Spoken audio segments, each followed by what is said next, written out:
Thank you. Candidates, transgender rights is our next topic. We start with Frank McGehee.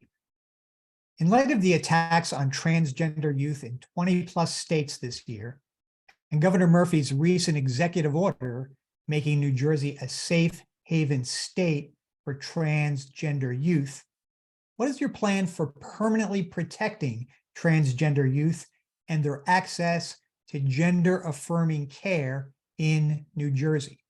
You have 2 minutes, and unmute yourself, please. Thank you, Sean.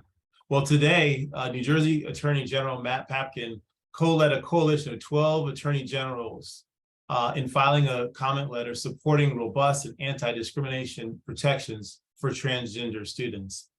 And last month, Governor Murphy signed Executive Order 326 protecting gender-affirming healthcare in New Jersey. And while New Jersey's support for every person's right to live freely and authentically is great, there is still more work ahead. Right now, the ACLU is tracking 125 healthcare bills in the US that are targeting LGBTQ rights. These bills cause harm for our LGBTQ community through the risk of job loss, facing harassment, inability to travel, or entering public establishments. In New Jersey, there are 6 active bills that are anti-transgender youth and would prevent access to gender-affirming care. And I will fight against each and every one. Bills like S3076, the Child Protection Anti-Mutilation Act, aimed at banning healthcare for LGBTQ, intersex, transgender, and non-binary persons, and limit the ability to update gender information IDs and records.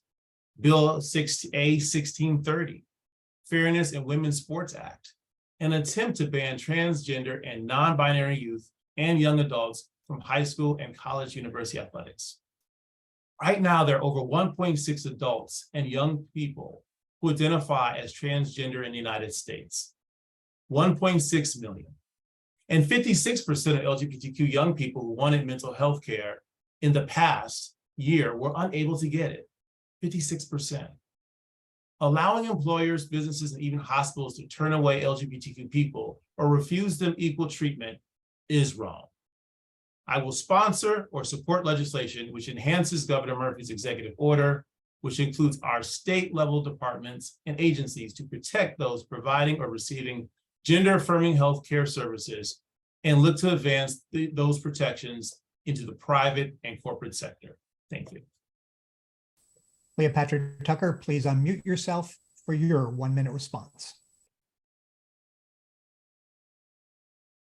We want to make sure that all youth feel safe and protected in New Jersey and continue to support the Safe Haven Act for the community. We want to ensure that while the youth are going through transitions, they don't have to be hindered, don't have to do anything to be hindered of their rights and of their rights.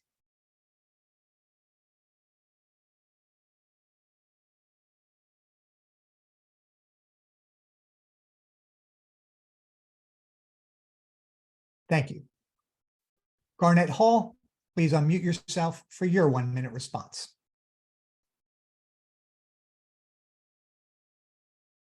I especially want to make sure that Mila's bill requiring school districts to establish policies to meet the needs of transgender students is passed and signed into law. It is the sole pro-trans bill addressing the need of trans students in our schools. Governor Murphy, Assemblywoman Jacey, and our Democratic state and legislative leaders are standing up for the LGBTQ+ community by ensuring that New Jersey has the strongest protections and that the laws include sexual orientation and gender identity expressions in the nation. They have required access to gender affirmation, healthcare, ID, and documents, housing, business, education, mental health, wellness, and veteran services, equity. Now more than ever, we need strong leaders and investors in building on and moving New Jersey forward to continue to support the LGBT community.